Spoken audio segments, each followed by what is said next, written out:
पतये नमः। नमस्कार दोस्तों, मेरा नाम है पंडित हर्षद त्रिवेदी और आप सभी लोगों का स्वागत है मेरे YouTube चैनल ज्योतिष ज्ञान केंद्र के अंदर। दोस्तों, आज का ये वीडियो बहुत ही ज्यादा स्पेशल होने वाला है, तो आप इस वीडियो को अंत तक जरूर देखें और समझें कि आपके जीवन में क्या बदलाव होने वाला है। क्योंकि आज हम लोग जो बात करेंगे वो करेंगे आपके राहु और केतु, यानी राहु भगवान और केतु भगवान के गोचर की बात करेंगे। राहु ग्रह और केतु ग्रह ये हमारे जीवन में क्या बदलाव ला सकते हैं और इनके परिवर्तन से क्या हमारे जीवन में चेंज हो सकता है और क्या हानि हो सकती है, आज आपकी राशि के अनुसार ये आपको मैं बताने वाला हूं। तो वीडियो को अंत तक जरूर देखें और जितने भी नए सब्सक्राइबर हैं वीडियो देखने से पहले सब्सक्राइब कर दें, बेल का बटन दबा दें और लाइक कर दें, जिससे ज्यादा से ज्यादा आप मेरी वीडियो देख सकें और अपनी जिंदगी में शुभ फलों का लाभ प्राप्त कर सकें। दोस्तों, क्या होता है जीवन में, हमारे जीवन के अंदर ऐसी काफी सारी चीजें होती हैं। आज 1 मिनट में आप लोगों को लेना चाहता हूँ कि हमारे जीवन में काफी ऐसी सारी चीजें होती हैं जिनको हम लोग समझ नहीं पाते हैं। कभी हम बहुत ज्यादा खुश होते हैं, कभी हम बहुत ज्यादा दुखी भी होते हैं, लेकिन इसका कारण पता चल नहीं पाता है कि आखिर हमारे जीवन में है क्या। ये सारी जो चाल होती है आपके जीवन के अंदर, ये सब ग्रहों की चाल होती है।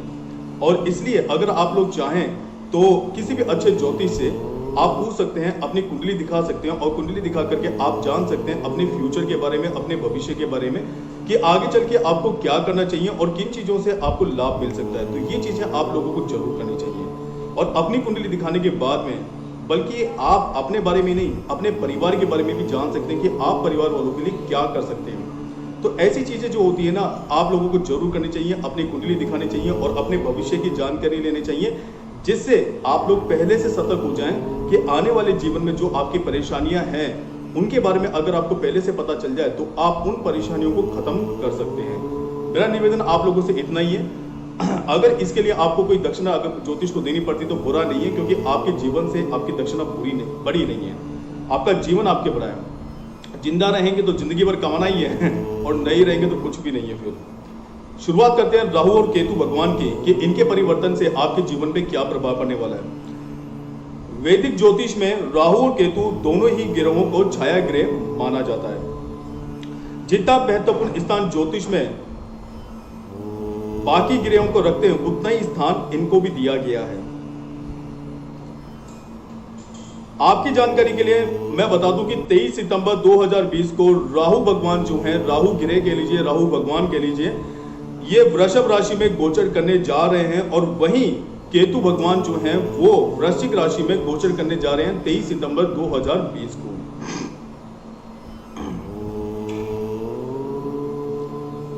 अब इनको राहु को और केतु को ज्योतिष में इतना महत्वपूर्ण दर्जा क्यों दिया जाता है, इसके बारे में मैं आपको आगे बताऊंगा। ऐसा माना जाता है कि ज्योतिष में, वैदिक ज्योतिष में राहु और केतु इन दोनों ग्रहों को विशेष दर्जा दिया गया है। ये ग्रह और अन्य सभी ग्रह हमारे जीवन को काफी हद तक प्रभावित करते हैं। ऐसे में अगर आपके मन में कोई भी, अगर आप जानना चाहते हैं या कोई भी प्रश्न हो आप, तो मेरा डिस्क्रिप्शन के अंदर मेरा मोबाइल नंबर दिया हुआ है। आप अपनी कुंडली के बारे में और अपने आने वाले समय के बारे में मेरे से पूछ सकते हैं, अपनी कुंडली दिखा सकते हैं। तो वहां मेरा नंबर दिया हुआ है 8178504822 मेरा नंबर है। तो अपने भविष्य की जानकारी आप ले सकते हैं।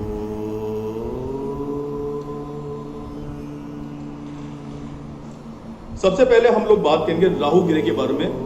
और बहुत से लोग राहु ग्रह के बारे में ऐसा विचार रखते हैं कि राहु एक अत्यंत ही भयभीत करने वाला और बुरा ग्रह है। हालांकि वास्तविकता इससे बिल्कुल अलग है, क्योंकि कुंडली में राहु सूर्य या चंद्रमा के साथ हो तो ग्रहण दोष बनता है और उसका प्रभाव आपके जीवन के विभिन्न पहलुओं जैसे व्यवसाय, विवाह, परिवार पर भी व्यापक रूप से पड़ता है। राहु किसी भी व्यक्ति की कुंडली में विशेष स्थिति होने पर जातक को राजा से रंक बना सकता है। यही एक ऐसा ग्रह होता है कि जो आपको रंग से राजा बना सकता है और राजा से रंक बना सकता है। जहां एक तरफ दुर्बल स्थिति का राहु जीवन में कई तरह की परेशानियों की वजह बनता है, वहीं कुछ लोगों को राहु विशेष स्थिति से प्रबल लाभ भी प्राप्त करवाता है। अब जानते हैं, अब हम लोग बात करेंगे केतु ग्रह के बारे में कि केतु ग्रह हमारे जीवन में क्या प्रभाव रखता है।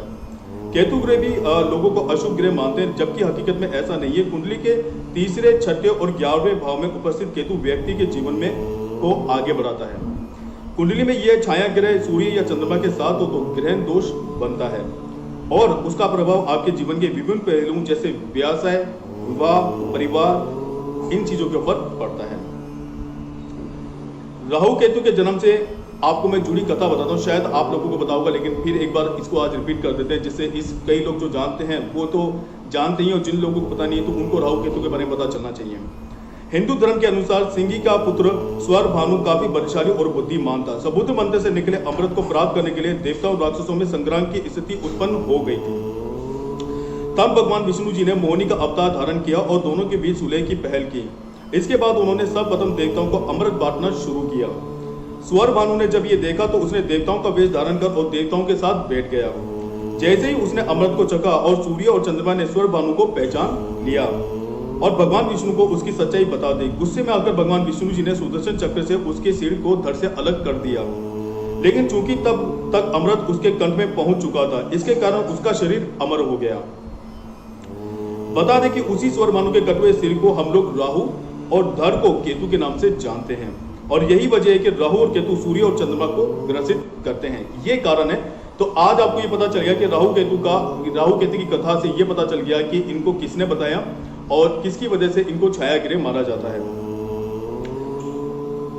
राहु केतु का धार्मिक महत्व और उससे जीवन पर पड़ने वाला प्रभाव, उसके कारण मैं आपको बताने वाला हूँ। राहु और केतु सदैव ही वक्री अवस्था में माने जाते हैं। इन्हें प्रत्यक्ष ग्रह तो नहीं, लेकिन छाया ग्रह के रूप में मान्यता मिली है। राहु को किसी विशेष राशि का स्वामित्व प्राप्त नहीं है, फिर भी कन्या राशि को इसका घर माना गया है, और मिथुन तथा धनु राशि में यह क्रमश उच्च एवं नीच अवस्था में माना गया है। मंतांतर के से वृषभ राशि में भी उच्च और वृश्चिक में नीच अवस्था में माना गया है। अब हम लोग बात करेंगे राहु ग्रह के बारे में। थोड़ा सा और आपको विश्लेषण कर देता हूं राहु ग्रह के बारे में। आपको अर्धकायम महावीर्य चंद्र द्वितीय वीरतनम सिंह का भर्ग संभूतम तम राहुम प्रणामयहम। अतः जो आधे शरीर वाले हैं, महान पराक्रम से पूर्ण संपन्न है, तथा चंद्र और सूर्य को ग्रसित करने वाले तथा सिंगी के गर्भ से उत्पन्न, और उन राहु को मैं प्रणाम करता हूं। अगर राहु किसी की कुंडली में केंद्र भाव में त्रिकोण के स्वामी के साथ स्थित हो, अथवा कुंडली में त्रिकोण भाव के केंद्र भाव के स्वामी के साथ स्थित हो, तो प्रबल राजयोग का कारक हो जाता है, और ऐसी स्थिति में बहुत ही जल्दी व्यक्ति को सफलता की ऊंचाइयों तक पहुंचाता है। राजनीति और कूटनीति में माहिर बनना हो तो इसके लिए राहु का आशीर्वाद आपके लिए आवश्यक है। बिल्कुल। इसके अलावा जो राहु हमारे जीवन में प्रभाव डालता है वो मैंने आपको बताया। अब केतु हमारे जीवन में क्या प्रभाव डालता है वो मैं आपको बता रहा हूं। पलाश पुष्पकशम तार का ग्रह मस्तकम रौद्रम रौद्रतमाकम घोरम तम केतुम प्रणामयहम। इसका मतलब यह कि अतः जिनकी आभा पलाश पुष्प के समान है, जो रुद्र स्वभाव वाले हैं और रुद्र के पुत्र हैं, अति भयंकर हैं और तारक आदि ग्रहों में प्रधान है, उन केतु भगवान को मैं प्रणाम करता हूं। अगर केतु किसी की कुंडली में केंद्र भाव में त्रिकोण के स्वामी के साथ स्थित हो, अथवा कुंडली के त्रिकोण भाव में केंद्र भाव के स्वामी के साथ स्थित हो, तो प्रबल योग राजयोग आपका बनता है, और व्यक्ति बहुत ही जल्दी ऐसी स्थिति में सफलता की ऊंचाइयों पर पहुंच जाता है। यह आपको धार्मिक बनाता है, और यदि यह अत्यंत शुभ स्थिति में हो तो आपके किसी मंदिर अथवा धार्मिक स्थल पर धार्मिक संस्था का प्रधान भी आपको बनवा सकता है। केतु से प्रभावित जातक अपने वाहनों पर झंडा लगाकर घूमते हैं।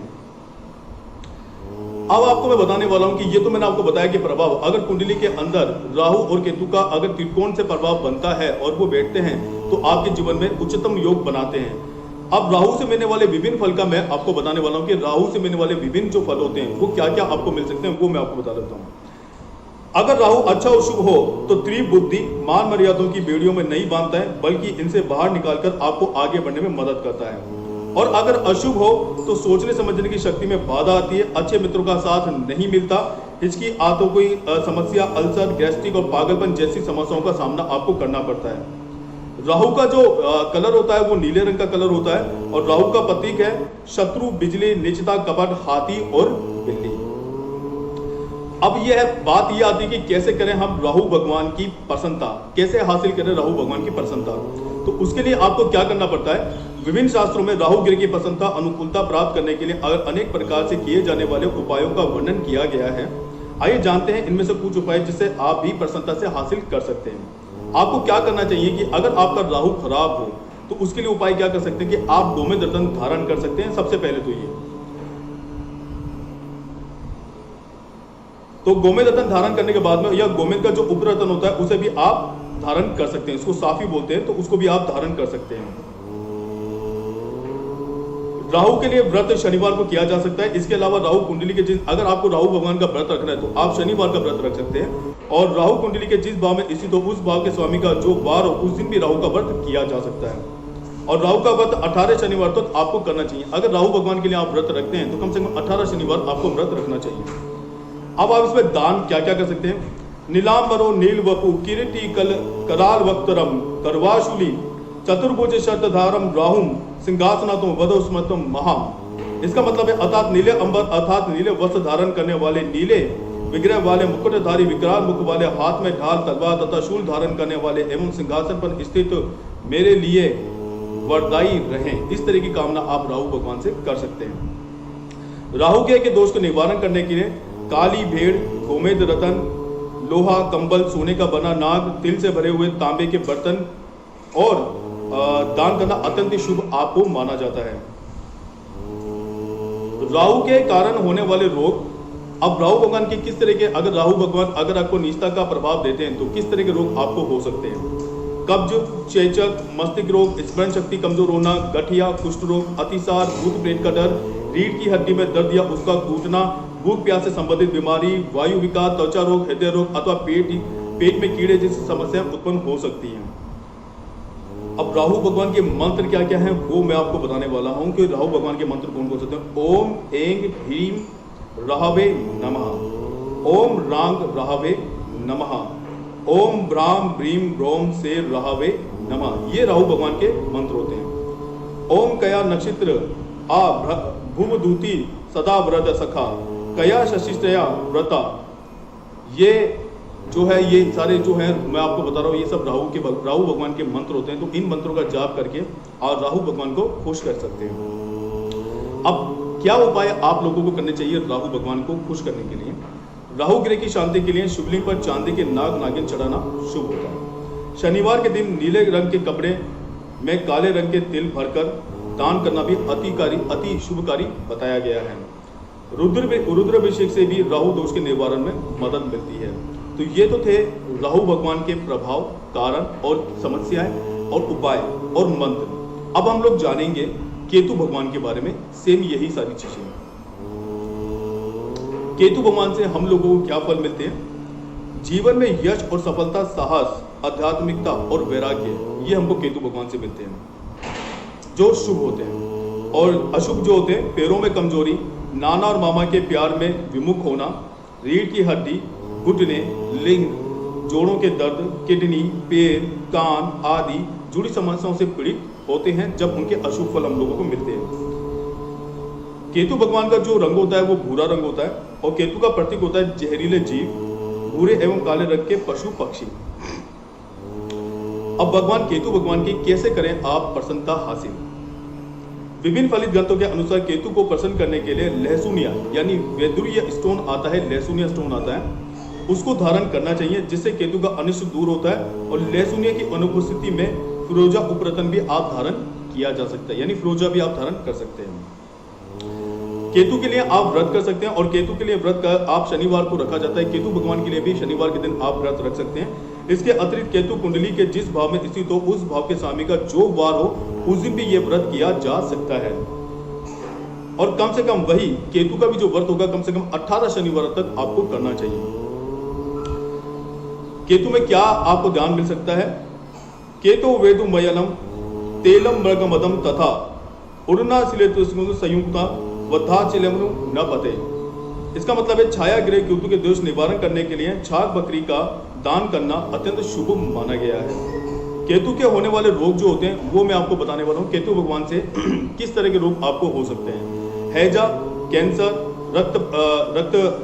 रक्तपल्कता, निमोनिया, जल जाना, त्वचा रोग, छूत की बीमारी, अतः संक्रामक रोग, दमा रोग, मूत्र रोग, पित्त रोग, शरीर में खुजली होना, दस्त बंद हो जाना, प्रेत पीड़ा, चीटी निकलना, तांत्रिक पीड़ा, काला जादू अथवा बवासीर जैसी समस्याओं का सामना आपको करना पड़ सकता है। जब केतु भगवान आपके नीच आकर के बैठते हैं तो इन सारी समस्याओं का सामना आपको करना पड़ सकता है। केतु भगवान के मंत्र कौन कौन से होते हैं ये मैं आपको बताने वाला हूं, तो आप इसको जरूर देखें। ओम हींग एंग केतुवे नमः।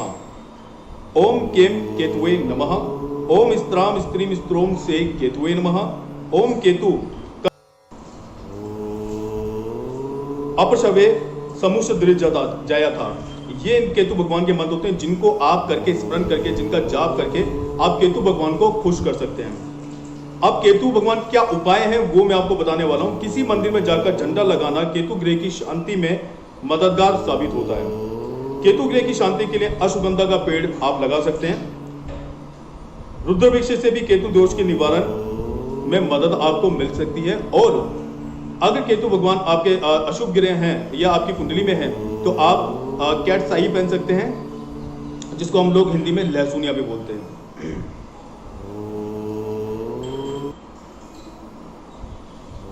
अब हम लोग इसमें बात करेंगे जो केतु भगवान से आपकी राशि पे क्या प्रभाव पड़ने वाला है और इससे क्या उपाय आपको करना चाहिए, उसकी हम लोग बात करेंगे। अब आपको मैं बताने वाला हूं राहु भगवान और केतु भगवान जो ग्रह गोचर कर रहे हैं इस समय, और इससे आपके जीवन में क्या प्रभाव पड़ने वाला है आपकी राशि के ऊपर, उसके लिए हम लोग बात करेंगे। आज वीडियो थोड़ी बड़ी हो जाएगी तो वीडियो को अंत तक जरूर देखें अपनी राशि को समझने के लिए। 23 सितंबर, जैसा मैंने आपको बता चुका हूं कि 23 सितंबर 2020 को 12:16 पर राहु भगवान जो है मिथुन राशि से निकल के वृषभ राशि में गोचर करेंगे और ये रहेंगे 11 अप्रैल 2022 तक 14:53 तक। ठीक है। अब आपको मैं बताने वाला हूं कि कौन सी राशि पर क्या प्रभाव राहु भगवान का और केतु भगवान का पड़ने वाला है। राहु हम लोग अब शुरुआत करेंगे मेष राशि से और सबसे पहले जानेंगे मेष राशि के बारे में कि मेष राशि के ऊपर क्या प्रभाव पड़ने वाला है। राहु जातक की कुंडली में दूसरे भाव में विराजमान होंगे जो कि भाषण, धन और परिवार का घर होता है। इससे जातक का पारिवारिक बंधन मजबूत होगा। यदि आपके परिवार के साथ आपका कोई विवाद था तो उस समस्या का हल करने के लिए यह अनुकूल समय है आपके लिए। पैतृक संपत्ति में लाभ होने की अच्छी संभावना है। इस गोचर के दौरान व्यावसायिक फले फूलेंगे। व्यावसायिक जातक बाजार में अपने उत्पाद मूल्य को बनाए रखने के बारे में सतर्क रहेंगे और पैसे के मामले में काफी सीधे और स्पष्ट होंगे। कामकाजी पेशेवरों को अपनी नौकरी में अचानक वृद्धि का मौका मिलेगा और राहु उनके लिए धन का भाग्य लेकर के आएंगे। तो ये मेष राशि वालों के लिए जो उनके लिए खुशी लेकर के राहु भगवान और केतु भगवान आ रहे हैं। सेकंड राशि जो होती है वृषभ राशि होती है और जानेंगे वृषभ राशि वालों का हाल कैसा रहेगा राहु और केतु भगवान के परिवर्तन से। ज्योतिष के अनुसार वृषभ राशि के जातकों की कुंडली में राहु लगन भाव में गोचर करेंगे जो कि व्यक्तित्व, स्वास्थ्य और सामान्य समृद्धि का घर होता है। तनु स्थान में यह व्यक्ति में आकर्षण की शक्ति और लोगों को उनकी ओर सहजता से आकर्षित करने की क्षमता देता है। आप आत्मसंदेह मोड पे हो सकते हैं, लेकिन एक बार जब आप अपनी आंतरिक शक्ति को समझ जाते हैं तो आपका मन आपके व्यक्तित्व को मजबूत करने में मदद करेगा और आपका साहसिक निर्णय आपके करियर के मोर्चे में अचानक बढ़ती देने में आपका मददगार साबित हो सकता है। यह एक व्यक्ति को बहुत निचले स्तर से उच्चतम स्तर तक पहुंचाने में सहायता करता है। आपकी वाणी में उगता आएगी, आपके मन में कुछ हो सकता है, लेकिन इस दौरान आप उन भावनाओं को प्रदर्शित नहीं करना चाहेंगे। आपको अपने खर्चों के बारे में सावधान रहना होगा और अप्रत्याशित व्यय आपके लिए समस्या पैदा कर सकता है। तो इसको उसी तरह से समझ करके, सोच समझ करके आप अपने जीवन में आगे बढ़ेंगे। तीसरी राशि होती है मिथुन राशि होती है और जानेंगे राहु और केतु भगवान के परिवर्तन से आपकी राशि में क्या फर्क पड़ने वाला है, क्या बदलाव आने वाले हैं। राहु आपके 12वें भाव जो कि प्रकृति, खर्च और ध्यान का भाव हम लोग कहते हैं। इस स्थिति में राहु की गतिशीलता उत्साह नहीं लाएगी, इसलिए व्यक्ति कम उत्साहित होगा। वह शांति की तलाश में होगा, लेकिन उसे यह एहसास नहीं है कि यह उसके भीतर है। चूंकि यह प्रकृति का घर है और राहु भी प्रकृति का संकेत दे रहा है, इसलिए प्राकृतिक आपद में संबंधित समस्या होने की संभावना है। ज्योतिष आचार्य का कहना है कि व्यय के घर के कारण आपको अप्रत्याशित खर्चों का सामना करना पड़ सकता है। इस अवधि के दौरान आपको स्वास्थ्य संबंधी समस्याओं का सामना भी करना पड़ सकता है, इसलिए कृपया अपने स्वास्थ्य की अच्छी तरह से आप देखभाल करें और इसे ठीक से मॉनिटर करने के लिए नियमित जांच भी आप करवाएं। हो सकता है कि आपका निवेश आपको वांछित लाभ न दे सके, इसलिए पैसा निवेश करते समय सावधान रहें। आप महंगे कपड़ों, आभूषणों, कारों आदि जैसी भौतिकवादी चीजों पर निवेश करने की कोशिश करेंगे, लेकिन बहुत अधिक खरीद के बाद भी आपको संतुष्टि नहीं मिलेगी। चौथी राशि जो होती है वो कर्क राशि होती है और जानेंगे कर्क राशि में क्या बदलाव लाने वाले हैं राहु भगवान और केतु भगवान। राहु आपके 11वें घर में जो कि बड़े भाई बहन के संबंधों, लाभ और इच्छा की पूर्ति का भाव कहा जाता है। इस स्थिति में राहु की गतिशीलता अत्यंत शक्तिशाली होगी और लोग विभिन्न मार्गों से धन प्राप्त करेंगे। लोग अत्यधिक महत्वाकांक्षी हो जाते हैं, उनके पास उत्कृष्ट कल्पना शक्ति होगी और जीवन में उत्कृष्ट आकर्षण होंगी। दोस्तों और बड़े भाई बहनों के साथ रिश्ते मजबूत होंगे और लोगों को उनसे बढ़िया लाभ मिल सकता है। यह पारगमन आपको नाम, प्रसिद्धि और यश प्रदान करेगा। आपको संतान से सुख और संपत्ति प्राप्त होगी। ज्योतिष के हिसाब से, ज्योतिष आचार्य के हिसाब से कहना है कि राहु के राशि परिवर्तन से आपको एक सुंदर घर, शानदार कार, गहने और जीवन के आराम जैसी सभी भौतिकवादी इच्छाओं को पूरा करने में आपको मदद मिलेगी। इस स्थिति में राहु व्यक्ति को स्वस्थता प्रदान करता है। वित्तीय लाभ के लिए ये एक अच्छा समय है, लेकिन उन्हें लॉटरी, जुआ आदि में निवेश करने से बचना चाहिए। लोगों को रहस्य विज्ञान में रुचि हो सकती है और वो इस अवधि के दौरान सीखने में रुचि भी रखेंगे। तो इस तरह से आपके राहु और केतु भगवान के परिवर्तन से आपके जीवन पे ये प्रभाव पड़ने वाला है, तो उसको उसी तरह आप समझने का प्रयास करें। पांचवी राशि होती है सिंह राशि होती है, और जानेंगे राहु भगवान और केतु भगवान के राशि परिवर्तन से आपके जीवन पे क्या प्रभाव पड़ने वाला है। राहु आपके 10वें घर में गोचर करेंगे। ये भाव कार्य के लिए, लोगों को नई जिम्मेदारी कार्य के लिए होता है। लोगों को नई जिम्मेदारियां मिलेंगी, आप इसे सफलतापूर्वक संभाल पाएंगे। आपकी कल्पना, रचनात्मक कौशल आपको शीर्ष स्थान पर लेकर के जाएगा। काम के प्रति आपका जुनून आपको करियर के मोर्चों में नई ऊंचाई देगा। उत्कर्ष प्रगति जातक को प्रशासनिक शक्ति का प्रदान करती है। धन सृजन के लिए ये अच्छा समय है। नौकरी में बदलाव की संभावना है, इसलिए जिन लोगों की इच्छा बदलना है उन्हें इस अवधि में मौका मिलेगा। आप अपने काम में व्यस्त रहेंगे, जिसके चलते आप आराम और पारिवारिक जीवन का आनंद नहीं ले पाएंगे। आपके रिश्तों में भी कुछ परेशानियां आ सकती हैं। आपका अपने अधिकारी या सरकारी अधिकारियों से विवाद भी हो सकता है, इसलिए इस अवधि में सावधान रहें। अगर आप नया घर या वाहन खरीदना चाहते हैं तो कुछ समय के लिए आपको विचार त्याग देना चाहिए। छठी राशि जो होती है कन्या राशि होती है, और जानेंगे कन्या राशि वालों का हाल क्या रहेगा राहु भगवान और केतु भगवान के परिवर्तन से। राहु आपके 9वें घर में गोचर करेंगे, जो भाग्य का घर है। ये धार्मिक विश्वास, पिता, धर्म, लंबी यात्रा, आध्यात्मिकता और भाव है। लोगों को अपने नाम से इस अवधि में एक नया व्यवसाय शुरू नहीं करना चाहिए, क्योंकि उनकी किस्मत इस गोचर के दौरान अनुकूल नहीं होगी। इसलिए उन्हें इससे बढ़ाने के लिए दूसरों के नाम का उपयोग करना चाहिए। जो लोग धर्म में विश्वास हो सकते हैं, तीर्थ यात्रा, धर्म, धार्मिक गतिविधि आपके कठिन जीवन में कोई सकारात्मक प्रभाव प्रदान नहीं करेंगे। कई दोषों में दौरा करने की संभावना है, लेकिन आपको अपनी यात्रा के दौरान कुछ समस्याओं का सामना करना पड़ सकता है और आप इसे सार्थक नहीं मान सकते हैं। वांछित परिणाम प्राप्त करने के लिए लोगों को कड़ी मेहनत करने की आवश्यकता है। हो सकती है कि जो इनके लिए आरामदायक नहीं है। इस अवधि में एक स्वास्थ्य समस्या उत्पन्न हो सकती है। सातवीं राशि होती है तुला राशि होती है, और जानेंगे तुला राशि वालों का हाल कैसा रहेगा राहु परिवर्तन से। राहु आपके 8वें घर में गोचर करने वाले हैं। ये भाव रहस्य, अनुसंधान, अप्रत्याशित धन और बाधाओं का है। जो लोग ज्योतिष, हस्तरेखा, वास्तु आदि जैसी गूढ़ विज्ञान में रुचि रखते हैं, उनके लिए यह सीखने का एक अच्छा समय है। शोध कार्य करने वाले छात्र और शोधकर्ता बेहतर निष्कर्षों के साथ आएंगे। आध्यात्मिक विकास के लिए यह अच्छा समय है। यह गोचर आपको अनावश्यक भय दे सकता है। पंडित जी का कहना है कि बाधाओं के घर में राहु उपस्थिति जीवन में अप्रत्याशित बाधाएं पैदा करेगी। निवेश करने से पहले उचित मार्गदर्शन लें, ताकि आपको किसी वित्तीय नुकसान का सामना न करना पड़े। आपको बोलते समय संयम बरतना चाहिए। वाहन चलाते समय सतर्क रहें, क्योंकि दुर्घटनाओं की संभावना है। पैतृक संपत्ति के लिए पाने के लिए आपको परेशानी का सामना करना पड़ सकता है। 8वीं राशि होती है वृश्चिक राशि होती है, और जानेंगे वृश्चिक राशि का हाल कैसा रहेगा राहु भगवान के परिवर्तन से। राहु आपके 7वें घर में गोचर कर रहा है, जो साझेदारी और व्यापार के घर में स्थान रहित है। यह पारगमन साझेदारी व्यवसाय के लिए अनुकूल नहीं है। इस अवधि के दौरान साझेदारी में विश्वासघात की उच्च संभावना आपकी बनती है। लोगों को अपने व्यवसाय के माध्यम से अच्छा लाभ हो सकता है। काम के लिए आपका जुनून उन्हें पेशेवर जीवन में कई ऊंचाइयां देगा। वित्तीय लाभ होगा, लेकिन आप अपने खर्चों के प्रति सचेत रहें। दाम्पत्य जीवन के लिए गोचर सहायक नहीं है। झगड़े और विवाद रिश्ते में पैदा करेंगे। जीवन साथी से उन्हें कम आराम और समर्थन मिल सकता है, और परिस्थिति के कारण धन हानि हो सकती है।